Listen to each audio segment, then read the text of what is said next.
Thank you. We are together with Dr. Tola. Welcome, Dr. Tola in Rwanda. Yeah, thank you. Again. It's my pleasure to be here. Yeah, it's our pleasure too. Yeah. And we are highly grateful to receive a great man of God like you. Thank you. So I have some few questions to ask you. Okay. And really, most of Rwandans maybe they don't know who is Tola.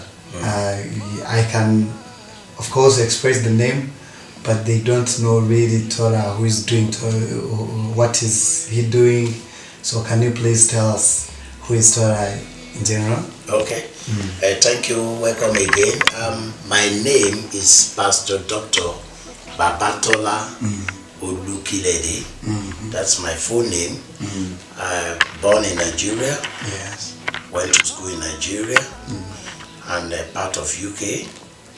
And by His grace, I am the president and the coordinating pastor of Heed the World movement all over the world. Yes. And God has set us to actually empower the church. Yes. Heed the World Mission is a non-denominational Christian movement. We usually say that we are people of power, purpose, and prosperity.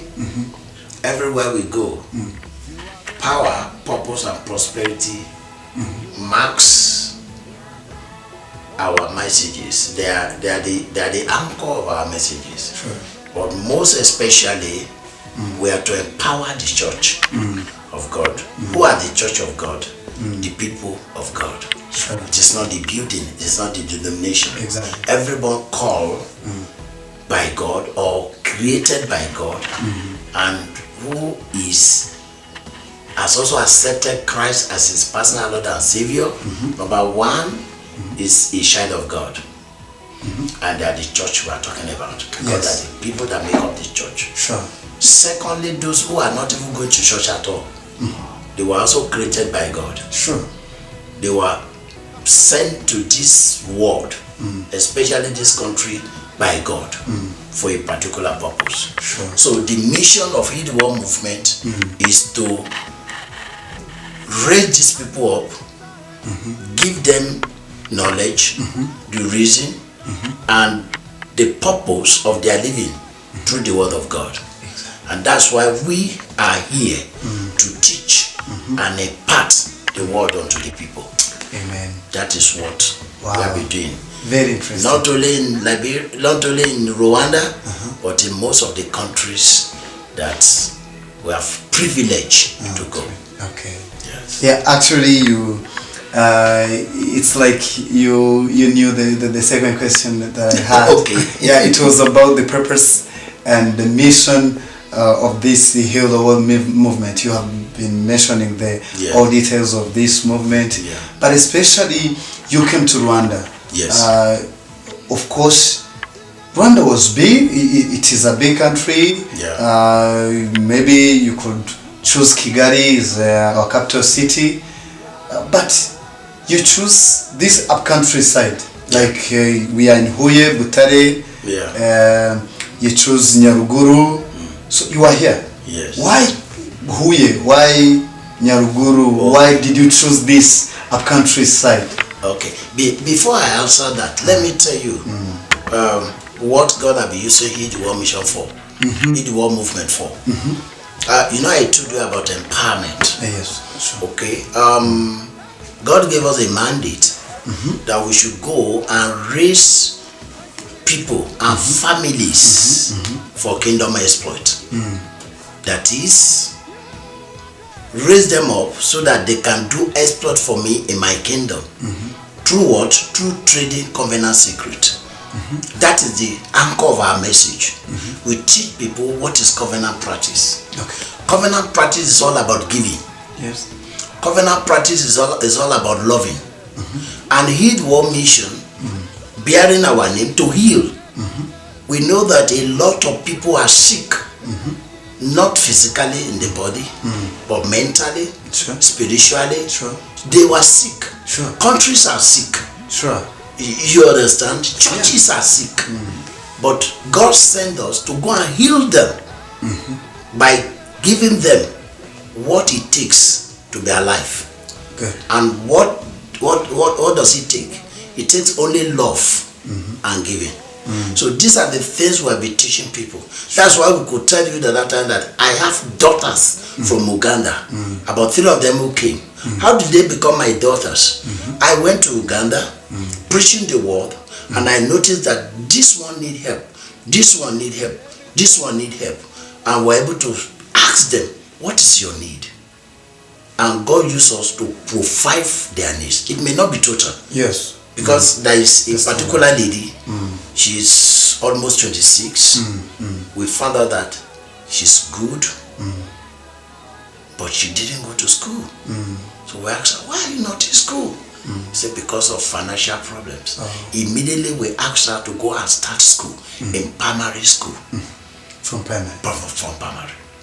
Today she has completed primary, she's about to enter to the secondary school. Wow.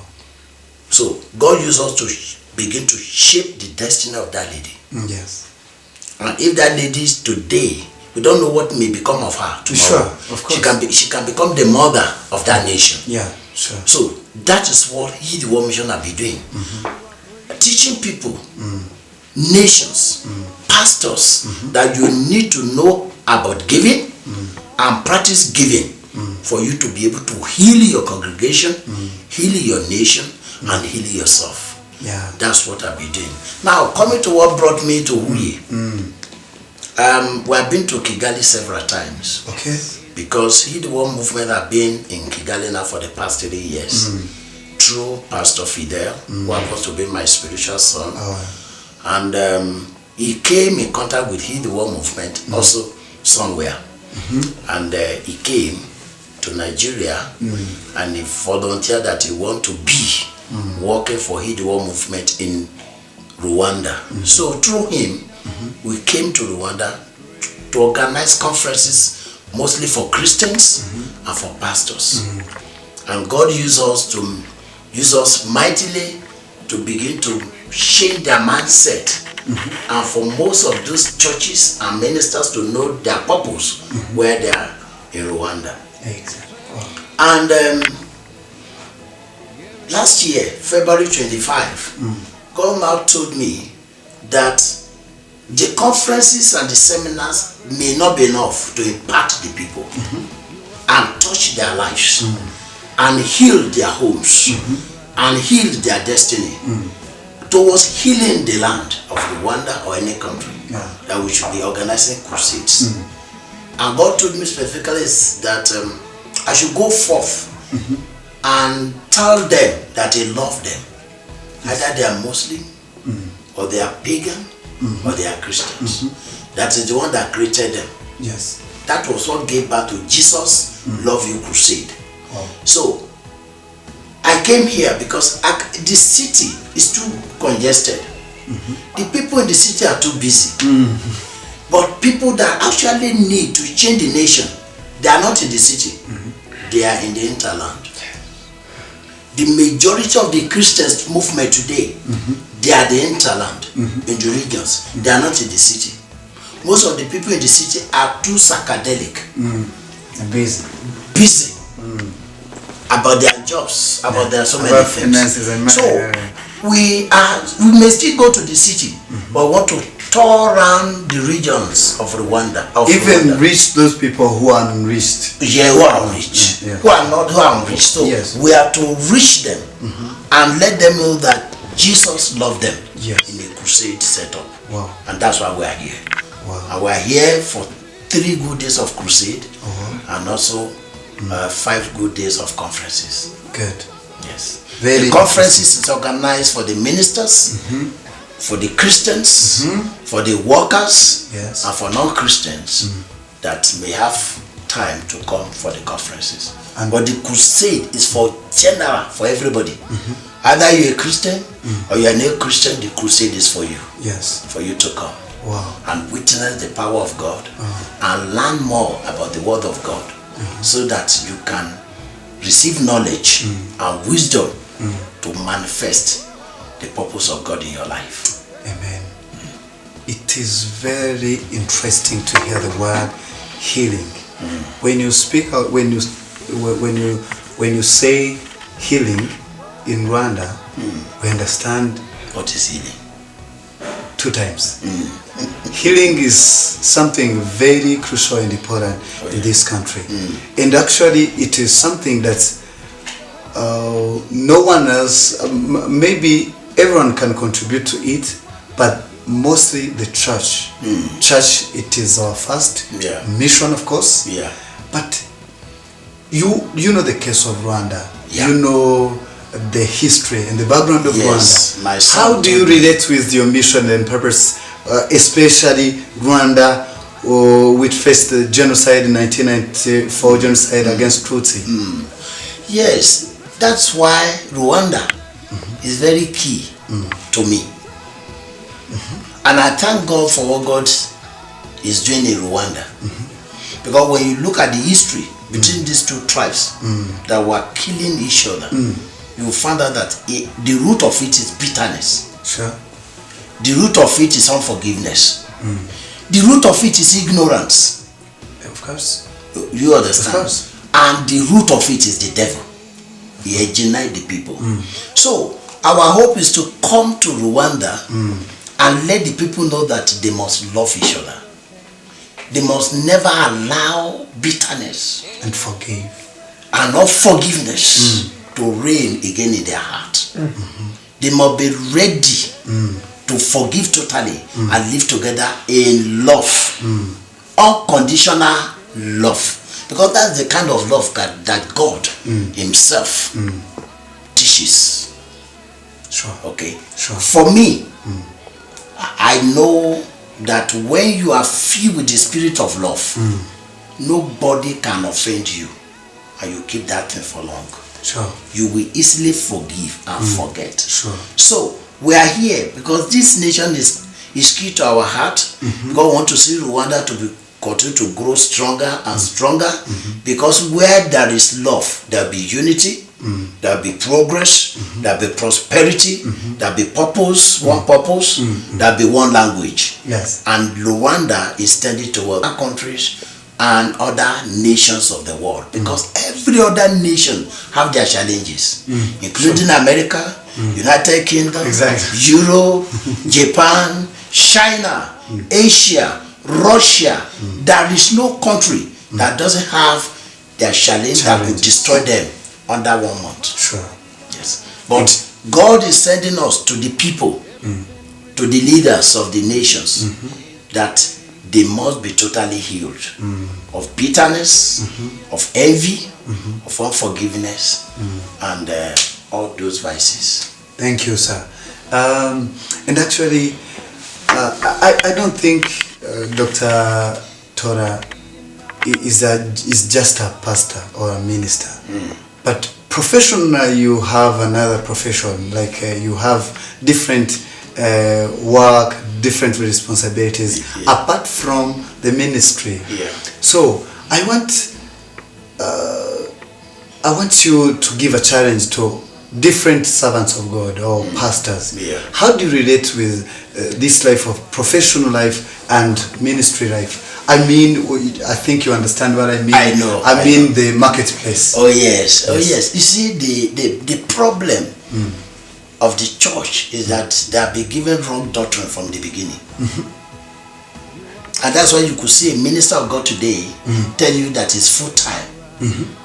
And it's depending on his church members for practically everything. Yes. Including the money that we need to feed his family. Sure, sure. Here's one mission or movement have come to change that.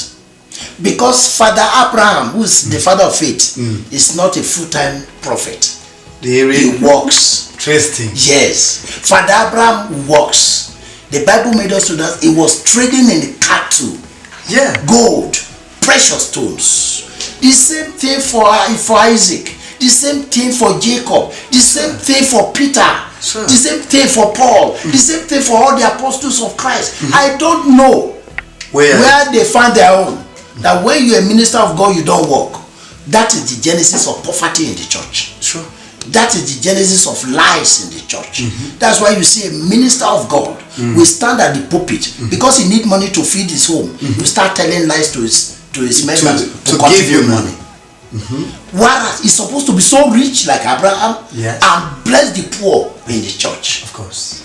and help the poor in the church, and provide homes for the poor in the church, because that's why God called him. God called him to become a blessing to his congregation, not the congregation becoming a blessing to him. Yes. That is why a lot of them are doing a lot of stuff.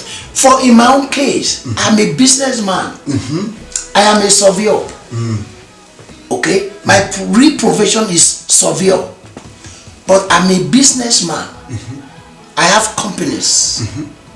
I have investments, such that for life, I won't depend on anybody before I leave.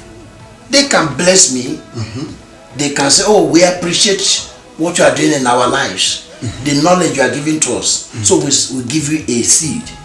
That is understandable. It is in the Bible. But for me now to depend on them, to be tasking them, is abnormal. Christ did not do that. Christ did not call the congregation and say, I want to cross the sea. Give me money to pay the ship that will take me to the other side. We never had Christ doing that. Today, it is abnormal to see any man of God talking to his congregation to even give money or anything for his own welfare. If you want to build the house of God, you can call them. If you want to do anything for promote the kingdom, you can call them. But for them, for you to be tasking them, is satanic. Oh. Yes. Oh. Yes. This is a great challenge. Yes. That is the purpose. That is the reason a lot of pastors and the churches are very poor, because they are operating under a curse, and they thought that they are doing well. It's abnormal.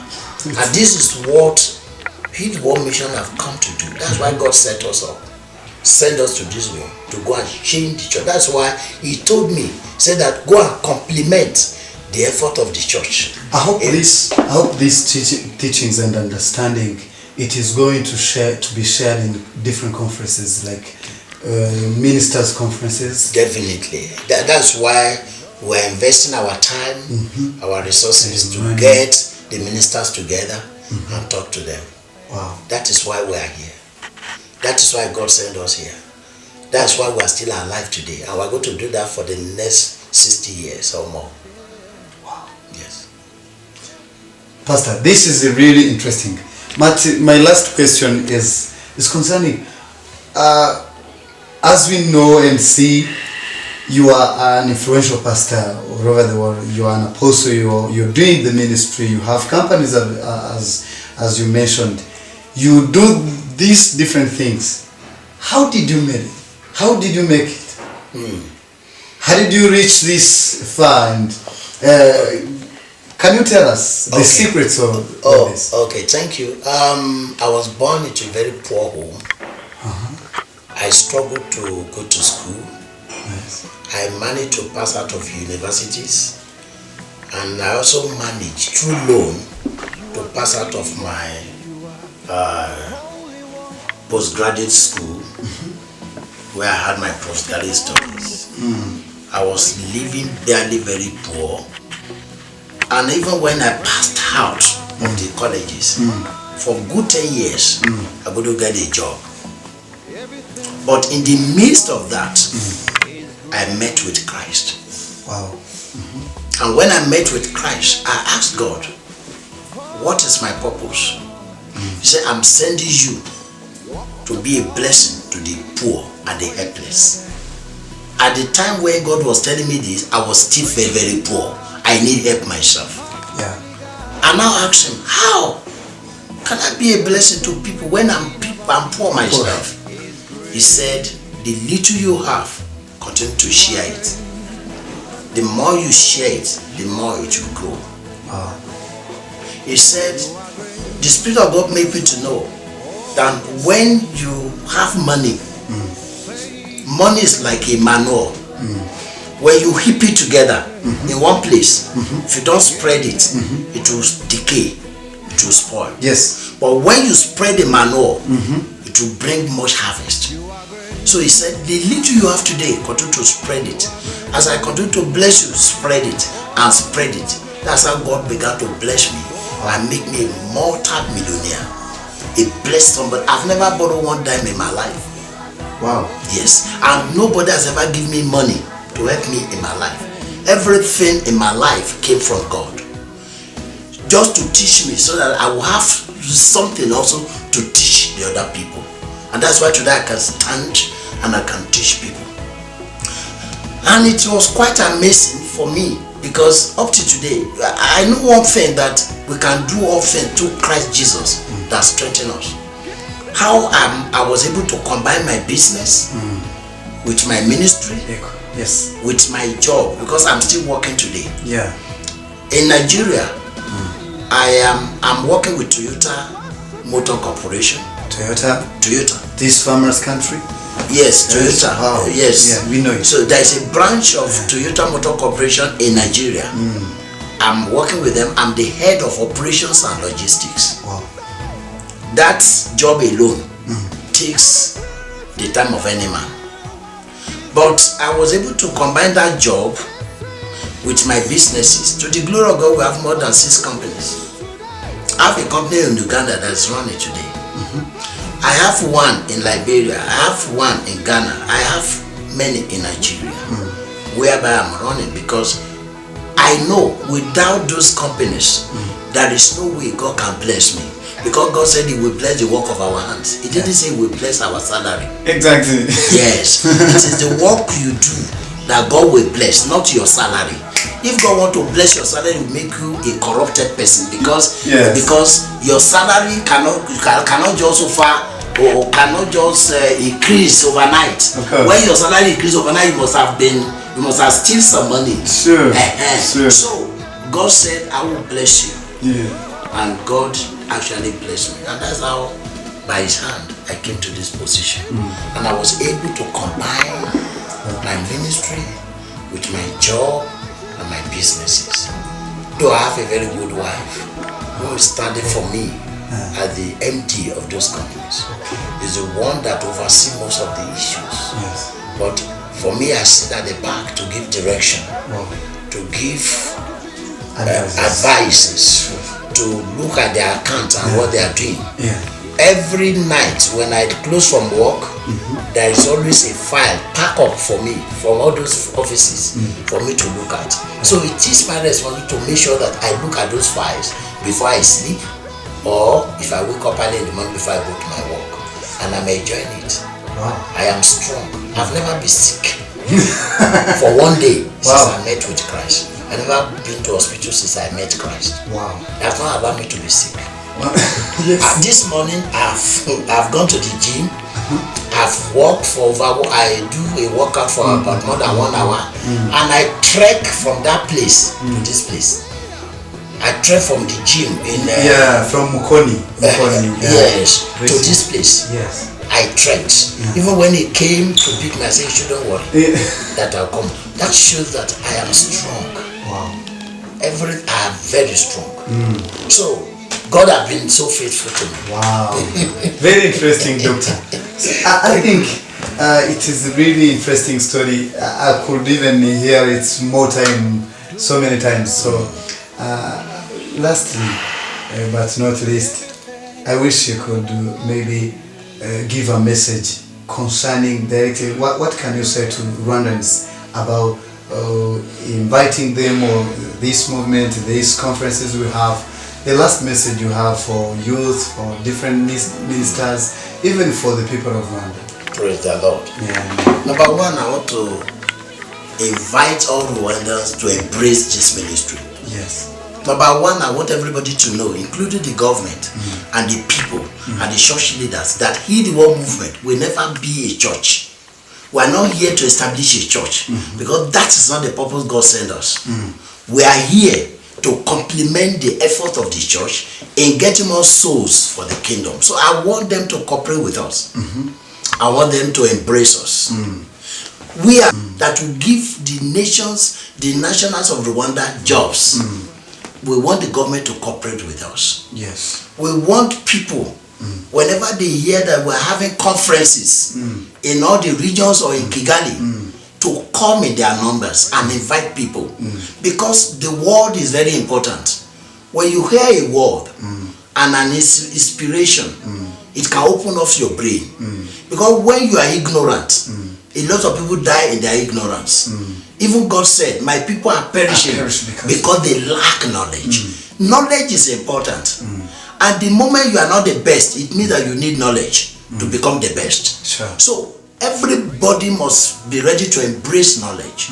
Whenever they hear that we're in town, or we're in the city, or in the villages, I want to appeal to everyone to come round and attend our programs, our conferences. They are mostly free. We're not charging them money. All we need is their time to come and be at that conference and sacrifice that time. A time you sacrifice today will bring you plenty of joy tomorrow. Exactly. And to the youths, I want them to be part of our youth movement. We call them world changers. Oh, wow. Our youth movement is called world changers. That is people who will change the world tomorrow by the inspiration and the wisdom of God that will be in them. Yeah. So we want the youth to join us and also become world changers. Who says Rwanda cannot be the technological hub of Africa? Who says? All will come by wisdom, hard working, and diligence of the youths. Yes. This nation belongs to the youth. Yeah. The old generation are gradually passing away. Yeah. Our presidents in this country have done well, but we need somebody too, with a mind of love, with a heart of unity that will continue from where it will stop, and that will take Rwanda to the greater height. Yeah. The World Mission is here to support the youths, the government, and the leaders to take Rwanda to a greater height. Great. Yeah. Thank you, sir.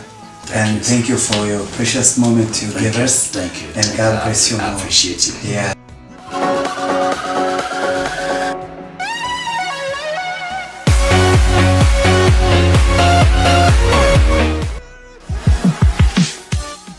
And thank you all. But especially we invite you in these conferences, crusades. We do have. It is at Zion Temple since on 5th and 6th. But also we have another different crusades at Nyaruguru. So you are all welcome. Yes, you are all welcome in these conferences and crusade.